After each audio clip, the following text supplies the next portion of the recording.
you're casual about your business will become a casualty. I didn't want to be a commodity. And so often, if you're a business owner, a coach, a speaker, if you're a chiropractor, if you're a plumber, you're a commodity.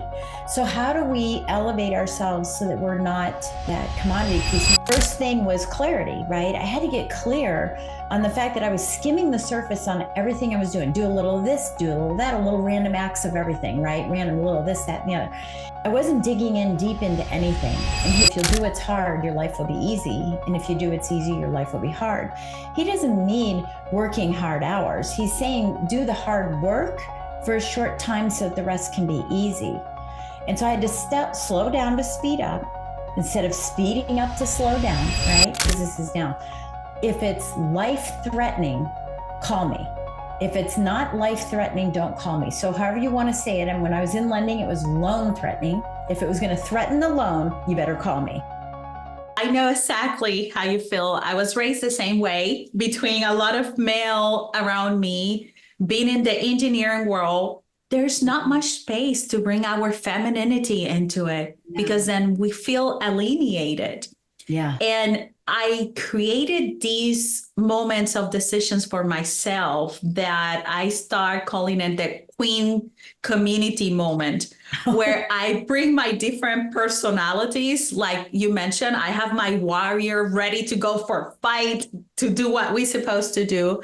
And then I have my queen, that is that one looking out for the community, for the good, the well-being of the entire world. And then the seductress, the one that make things flow, and the sales people kind of thing. So, and I have different, I would say, personalities that I call it. And I have these funny conversations. And to your point, there's times that it's just the male energy comes out when we have to get things done, very focused. And I miss the beauty of bringing both together to be a better leader. Yeah. And that's what men are missing, right? If they don't get on the bandwagon soon, because there is a movement that's happening right now. And it's not, this isn't men bashing, because I work with men and women, but it's that, the world's changed. It's changed. Yeah. We have, the kids that are coming in. I do a lot of generational leadership as well. And so there's a lot of the generation that's coming in. It's a softer generation. And it's going to require that we don't do things the same way, or we're not going to get better results, And so we're not asking men to just have that softer side. It's just to recognize that it's always been there. That side's always been there. And by the way, it's always been there for women, the masculine side. But now it's not either or, it's yes and. Yes, and I love it. Yes, that's something I am adopting to. Yes, and because it allows for that coexistence, for beautiful creativity and really real leadership. Absolutely. And now that you mentioned that, I'm going to bring one factor too, because I was listening to one of those interviews, and I have two big brothers, and they're the ones that always challenging me, sometimes make me stumble, and sometimes they're the ones holding me strong. And what I know is that you had a moment with your brother where a new Lady Jane becomes the new Lady Jen. Tell me about what happened. And I will say, and I'm not sure if I got this right, but you choose a radical self-worth over approval. And I think that was a turning point for you. Let me know if I'm not correct. But it was like this new Lady Jen that came out. What happened? Tell me about that story. Yeah. Well, I'm trying to remember the story with my brother. But to see. So let's get clear on this too, as it said, everybody knows, is that my brother is 13 years younger than me. So mom and dad were going through all this fighting. I was an only child. I'm one of 36 first cousins. My brother wasn't born until I was 13 years old. I don't recall anything that I was saying with my brother where I stepped into something, but I will say that, my tipping point for me was, proving to all of my uncles and everybody else, they would call me everybody had a nickname, but I was Jenny who ain't got a penny. And that it rhymed. That's nice, but you don't say that to the lowest family on the totem pole of being the poorest family and all the troubles.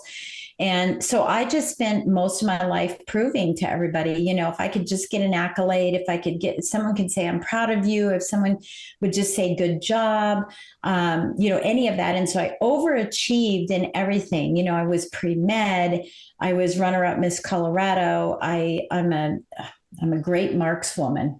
I'm a great markswoman. I'm on a team. I'm a competitive ballroom Latin and swing dancer. I was a tennis champion.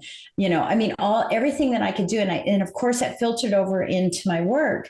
And so I became top in the country. One of the top 200 loan officers out of 1 million loan officers in the United States, and I did that several years in a row. But it was chasing, waiting for someone to say they're proud of me. And unfortunately, I never got it from my mom and dad. I know that they were. People tell me that they were, but they never told me they were. Right. And I did get it from my uncle, who called me Jenny, who ain't got a penny. But by that time, my armor was off. And maybe I have a thin layer of some of that chain link stuff still. But, the armor was off. And he said, I just want you to know how proud I am of you. But it was during the hustle that I went to dinner with my family, and I got a phone call from a client, and I took the call because that's what we do, right? And all of us do. We take that phone call because everyone says, if you want to be successful, you better be responsive. And so I was like, okay, I'll be responsive. And, I took that phone call and I walked outside of the restaurant on the phone. I call it the concrete balance beam, just going back and forth and talking to people and covering up my phone and going, you're going to love this Mexican food. It's great. It's my favorite Mexican restaurant. I was opening the door for people and I wasn't getting paid. And I wasn't serving my client. I wasn't serving myself because I was full of anxiety because I knew my husband was upset with me again. And I wasn't serving my family because I was never there. And it was like being on a train and it's just going, your life is going by, by, by. And it was that moment that I said, I'm done proving and I'm going to start living, and I'm going to figure out a way that I can live my legacy while I'm building it. I don't want to wait. I don't want to wait to, the one size, right? Once I've done this, once I've done that, once I've done that, then I will enjoy what I built. And I decided I'm going to enjoy it while I'm doing it, but it required that I had a team around me and to take the chip off my shoulder that I'm the only one who can do it, and build that team so that they could do the things that I didn't need to be involved in so that I could enjoy my legacy while I was building it. Wow, that's amazing. It's beautiful. And I think that a lot of us, like you, we are overachievers because we are trying to prove something. Yeah. And it's not until we realize the believe, right? Be, live, not the belief only, the be and the live, that we figure out we're doing things wrong. And not in a wrong way, because it's the journey of discovery, but it's the realization that there's a different way to do it. And I think it looks like that's the moment when you came with your system, and tell me if I'm wrong, but that was the born of the finder, minder, grinder, and the shift in perspective. Yeah, that was part of it. That was Finder, Minder, Grinder was the initial piece of it. Les Brown and I had the wonderful luxury of being on his faculty, his speaking faculty years later. But he has a quote, and it's that if you're casual about your business will become a casualty. And I said to him one day, this is years after, but I said, there was nothing casual about my business. I was hustling. There was absolutely nothing casual. I'm going here and doing this and doing that and this report and do the email. Does that sound like any of you? Right? Doing that, working really late, working around the weekends. How's that working for you? How's hard working for you? And I was doing all that. And I thought, I'm not casual about my business. But what I realized is that I wanted to be elite. Right? I didn't want to be a commodity. And so often, if you're a business owner, a coach, a speaker, if you're a chiropractor, if you're a plumber, you're a commodity. So how do we elevate ourselves so that we're not in that commodity piece? And the first thing was clarity, right? I had to get clear on the fact that I was skimming the surface on everything I was doing. Do a little of this, do a little of that, a little random acts of everything, right? Random, a little of this, that, and the other. And I wasn't digging in deep into anything. And he's got another quote, and that is, if you'll do what's hard, your life will be easy. And if you do what's easy, your life will be hard. He doesn't mean working hard hours. He's saying do the hard work for a short time so that the rest can be easy. And so I had to slow down to speed up instead of speeding up to slow down, right? And I backed off. And one of the first things I did is I've got to get clear on what are my core values. And so often that's where people don't start because they go, well, that's that mindset stuff, right? I don't want to do that. And so I was like, okay, what are my core values? Is family my core value? Well, yes, it is. And I feel strong about it. And I'm convicted about it. But then I was working till midnight every night. So they really weren't a core value of mine, right? Something else was a core value. So I figured out those core values, and that's what I help people do, right? Core values for them personally and for their business. But then the next part was, what am I doing every single day? Am I finding, am I minding, or am I grinding? And what I found out is that I was minding and grinding all the time. And the finding, which is the green part of your business, it's where you're out making money. I was out networking. Hi, ooh, it's good to see you. We'll have to get together, right? That was my networking. Yes. It was superficial. It was very casual. And you know what? The people I was working with started thinking, are they casual about their business? Maybe I need to work with people that complement and not complicate me and my practice. And so when I figured out that I was spending most of my time minding and grinding, my first hires were, I'm not going to touch paperwork anymore. I want to touch people. So in order for me to get out there and do this and do it in a way that isn't superficial, right, with guards on, with an armor on, I need to have people on my team who can do what I already know how to do and I don't need to be doing anymore. Wow, that's a great discovery. That's a big breakthrough. And it's interesting because 2 years ago, I started shifting my business too, where I find myself in the same position. I was working 24/7 and I'm like, why I'm not enjoying my business anymore? What's going on? Yeah. And to your point, I love connecting with people. I love talking to people. Yes, I can do the paperwork. I can do those things, but it's not what I wanted to do. I love building relationships, and that's where I wanted to spend most of my time. And then suddenly hear me in the phone trying to do something in the computer while someone talking to me became the norm. And a kid screaming in the background and the dog barking at the delivery, right, at the door. And yeah, so have you heard of the hedgehog theory? Yes. Yeah, so that's really what it is. I call it the trifecta of triumph. But it's doing what you love to do, doing what makes financial sense for you to be doing in your business, and doing what makes money, right? Yeah. I mean, what you're good at. I'm sorry. Let me rephrase that. It's doing what you love to do, doing what makes financial sense for you to make money, and doing what you love to do. And if you don't like paperwork, then stop it. That's all I have to say. Just stop. And I knew that I didn't like paperwork. I liked people better than paper. And I needed to get out from behind my computer and behind everything and feeling like I'm the one who's in control, and I think that's where a lot of people fail when they become entrepreneurs, is that they were a great widget maker, a great practitioner. They want this freedom, this smart scaling that we're talking about. They want this freedom in their business, but they don't have the skill set to elevate themselves out of the practitioner role and into the CEO. Yes. I mean, you nail it. I mean, that's the secret to scale, right? It's a combination of finding what you love, core values, becoming the leader. And one of the things that stuck with me when we were chatting that it make a lot of sense.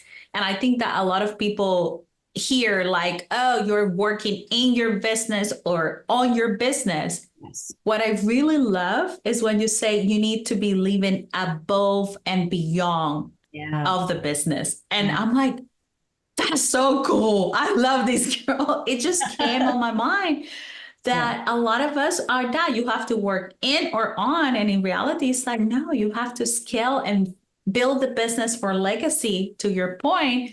And I'm like, how do we do that? What mindset or structural change Yeah. flips that switch for your clients every time? You know, for everybody it's different, and this is what I think is important in business. You know, my success, my definition of success is not your definition of success, Jen, and not the next person down the road, right? We all have a different definition of success. When I was younger, I thought a Mont Blanc pen was success, and I've got a wonderful story that I'll say for another day about a Mont Blanc pen, but I was like, this is not success for me. Success for me is my family. It is spending time with my family, and it's doing what I want to do. I have a lot of things I love to do. My husband and I are boaters. We're both captains. We have ownership in a winery. So we have all these other interests, and I can't get to them when I have this business in front of me that I'm the bottleneck of. I'm the bottleneck in this business. And you know, for me, I kept hearing people say, don't work in your business, work on your business. And quite frankly, I used to say that too. I did too. Even when I was coaching people, you got to stop working in your business. You got to work on it. It's time to plan, right? With planning. But the problem is people only plan 1 or 2 times a year. Most people, I shouldn't say everybody. So if you're listening and you're one of those planners, don't get mad at me, right? But if you're the person that does the business plan once a year and then tucks it away and can't remember where they put it, or it has dust on it and you don't look at it again, I'm talking to you, right? This is the person who does that. That's working on your business. That's just a little shot. And then the rest of it, 99% of the time, you're in it. You don't know where it's going. You're in the muck. You have no idea. And so these little shots of, well, now I'll work on it next month for a half an hour, and I'll go to this conference to get motivated because I'm looking for external motivation.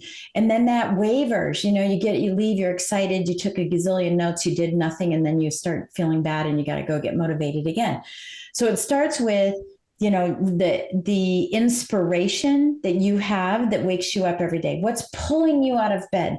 Not what's pushing you. It's pulling you out of bed that says, I want to make the difference in the world, right? And this is where that clarity comes in too, is wanting to pull myself in and have the inspiration that inspires me to be looking at what can I do new and different to elevate myself, to take me out of being a commodity and have me be that masterful person, that elite business, and feeling like nobody can stop me. My son used to say all the time, I go, what are you going to do today, honey? He goes, take over the world, Mom.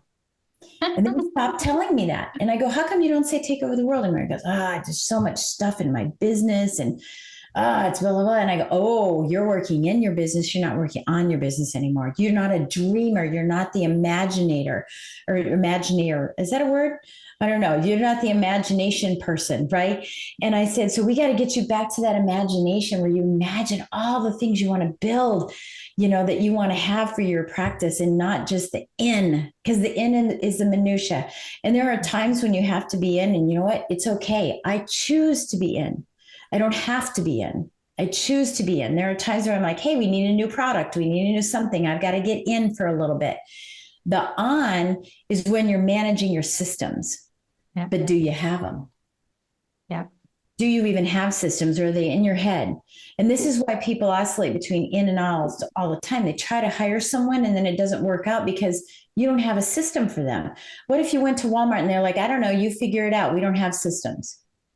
But if you went to Starbucks, they're like, hey, well, just watch people and try to figure it out, right? It wouldn't happen. So you can't scale unless you have systems. That's the on. But where the magic happens is when you've had enough.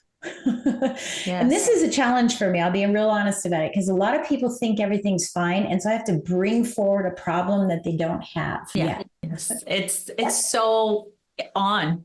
Even the big corporations too, it's like, don't touch it. Don't fix it until it breaks. And and you're like, well, your system is breaking every day. You're just not seeing it, because when you are putting off the fires every day, you're not being proactive when you know these happen every certain times. And I don't think I told you this, Lady Jen, but that was one of my things with Nestle and Johnson & Johnson. Industrial engineer, performance standards, repetitive things, scalable with quality. And to your point, I'm working on my business right now, working on those systems so I can delegate and like you say, start living beyond the business. And that's the only way I can find. And that's why I start this program of I start teaching people how to, or women specifically, how to raise capital.